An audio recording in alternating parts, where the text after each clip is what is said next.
Shamps and Giggles. History, news, views, and reviews from Shamps and Giggles back for 2024. Oh my lord. Big up to Neville. Good lord. Big up to Kaz. Hey, as we continue talking the things, and it's quite amazing. Life is just so good. Do you know, I was listening to something today and they said everything's perception. Perception. Everything is perception. Change the way you think about something and you automatically change how it looks. Right? Two people could be looking at the same thing. One say, oh, God, that's terrible. The other says, oh, that looks amazing. Right? Perception. Life is all about perception. Change your perception, and it's just amazing how good life becomes. TMJ, you got your hand up for some reason. Let me hear you. She just wants us to hear her voice. Very, very nice voice. Let me just hear this grown woman talking. Oops, crickets. No. Oh, I'm muted, then she unmuted. What? She's playing around. Teaser. Yes, talk. If you say something, we might hear you. I didn't even realize it was up. Can you hear me? Yeah, we can. Can you hear me now? Can you hear me now? Yes. Can you hear me? Can hear you. Okay, my network. I am talking. I am talking. Yes, you are talking. We heard you talking. Yeah, I think your network is on delay. Turn off the camera. That might help with the bandwidth, and then the audio may well come through more reasonably. Has that helped? There you are. Look at that. That's amazing. Thank you. I just wanted to share something when we talked about the Diane Abbott stuff. So my niece, when after dropping her children off from school, was sitting on the back of the bus. This is in Greenwich. And a gentleman just started to have a random go at a black woman sitting in front of her for no reason. No reason. My niece was sitting at the back. She observed the whole thing. Nobody on the bus came to the woman's aid. So my niece then decided that she was just going to check in and see if she was all right. In doing so, the man then started to attack her. So she went straight to the front of the bus and asked the bus driver, another black woman, if she would call the police because this situation is getting out of hand. She didn't want to call the police because she didn't want to kind of get involved, right? Yeah. But in the end, the man's behavior was getting so bad that she started to call the police and he jumped off. And the man was quoting things like, he was saying things that this man was saying basically to Diane Abbott. Right. That, you know, you shouldn't be, you're ugly and you're all that kind of stuff. So I'm saying this is very real, the assaults. I've heard about the assaults. I've seen it in the news, but I was shocked when I heard my own niece tell me that happened in London, in Greenwich. And she was on the bus, right? She was on the bus. Right. She was at the back of the bus. So she observed it, tried to support the woman because nobody intervened. She was just being cursed out.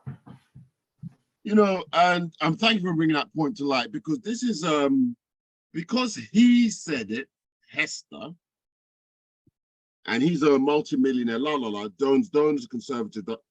If nothing happens to him, the idiots will surface and think, oh, it's game on. We can all jump on the bandwagon. And you know, yeah, you see, and then what happened? Black man be around. Black man see them things go on. Black man get involved. You know, the red mist comes down, and then black man gets arrested. Come on now, this is what happens. This is what happens. You know, this is foolishness. Because if I was on the bus and I saw that, yeah, the red mist would come down. Like, oi. What do you think this is? What do you think this is? No, what? And what? Do you see what I mean? And it just like that, boom. And it's because of this idiot Hester think he could talk like that, right? You know, come on. But idiots like that man on the bus would only say that when they know who's around. If there was other black men around, do you think he would have opened his mouth? I know, right? I know. I know, right? You raise a valid point. He looked around who was there first, and then he thought, oh, I'll have a go. And that's what he did. Because yeah, let's not even go there. But it's a sad day. So good. Police have been called, and we can only but hope that the police do their due diligence and book him. He's got to be booked. That's just standard.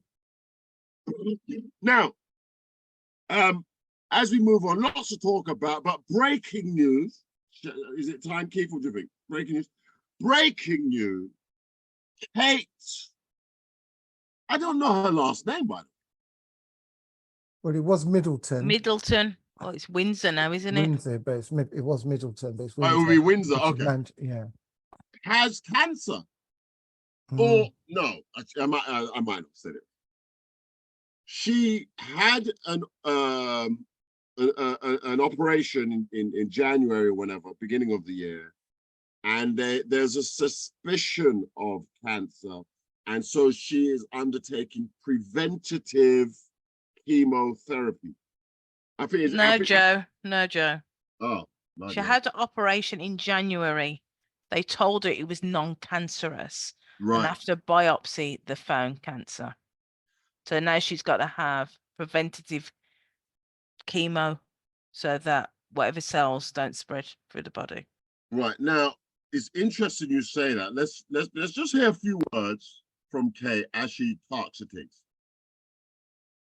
And she sent out a video message. I wanted to take this opportunity to say thank you personally for all the wonderful messages of support and for your understanding whilst I've been recovering from surgery. It has been an incredibly tough couple of months for our entire family, but I've had a fantastic medical team who have taken great care of me, for which I'm so grateful. In January, I underwent major abdominal surgery in London, and at the time, it was thought that my condition was non-cancerous. The surgery was successful. However, tests after the operation found cancer had been present. My medical team therefore advised that I should undergo a course of preventative chemotherapy, and I'm now in the early stages of that treatment. This, of course, came as a huge shock, and William and I have been doing everything we can to process and manage this privately for the sake of our young family.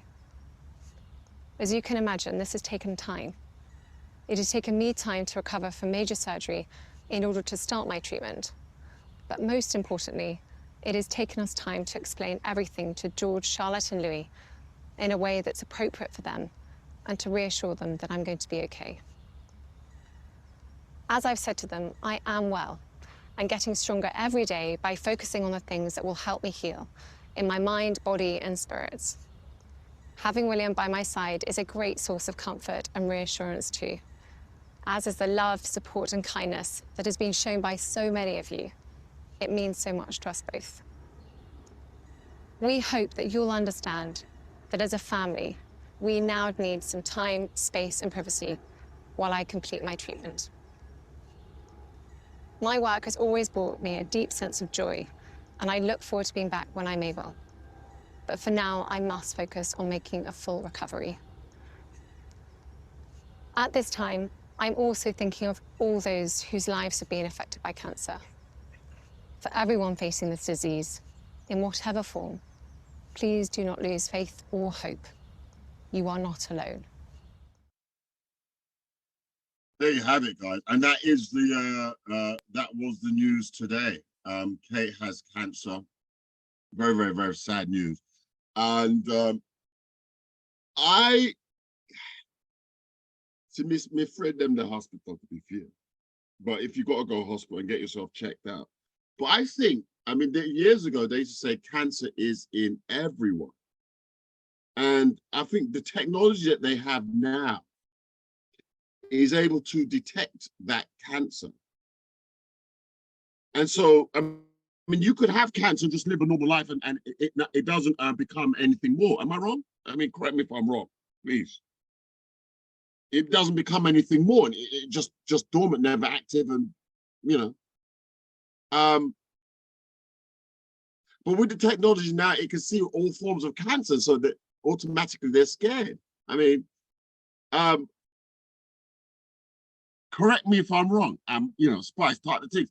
Am I wrong? I mean, cancer is in everyone. Everybody got cancer. It's whether it becomes active. Right. They say everybody has cancer cells, but it takes something to trigger off the cancer. You are right in saying that. I mean, her story is pretty much similar to mine, so I can resonate exactly to what she's saying, because I too had abdominal surgery and I didn't know I had cancer until afterwards. So it's the same thing. So, you know, she's had the surgery in the January. Mm. Yet now she's recently, because what they're saying is when William had that funeral to go to and he pulled out last minute. Right. They're saying it's around that time that they kind of found out, and it's exactly how the same things happened to me. I've had the operation in the March, and it was the end of March after tests they found cancer. So it's probably an early stage cancer, because the same with me. I've had to have chemo as a preventative measure. So Right. I would suspect that it's probably ovarian cancer that she's got as opposed to cervical. Yeah, I think in your case they took something out, and in the thing that they took out, they found cancer. In the ovary, yeah. And therefore, you're free of the cancer, technically speaking. Technically, but there's still Just there in are still case. cells, yeah, but there's still cells that can form into a bigger cancer. They call it masticize or something. Yeah. But see, now, I'm glad you're well and have recovered, and the cancer issue. Did they say it's in remission, gone away, or It's in remission. I don't have it. There's no visible form of cancer, but although I've got to be checked up every 6 to 8 weeks just to double check. what kind of At the moment. Okay. So here it is, right? So I think with cancer, they never say you're cured, because there's no cure for cancer. So I think the term they use is remission, because it could, in any time in the future, allegedly flare. But Correct. Go back to the old saying that everyone has cancer. It's just that it's not. It could take something to trigger it. If it's never triggered, then you never have a problem. Correct. Right. So That's why some people have an operation. Like, I've got many friends that have had breast cancer years ago, and they're still here and they're in remission. So that, you know, it's dormant. Well, it's obviously dormant, but yes. it'll probably take something. Touch wood, it doesn't take something to trigger it off again, because some people have what they call reoccurrences and some people don't. Yeah. So my worry, my concern, my fear is, I don't know, but in the medical profession, sometimes, not in all cases, right? But they could be performing operations that are just not necessary. You know, in that, you know, nothing may have happened. It was dormant and it continued dormant, and there was no. Do you know what I mean? It's one of those subjects where you can't. You're damned if you do. You're damned if you do.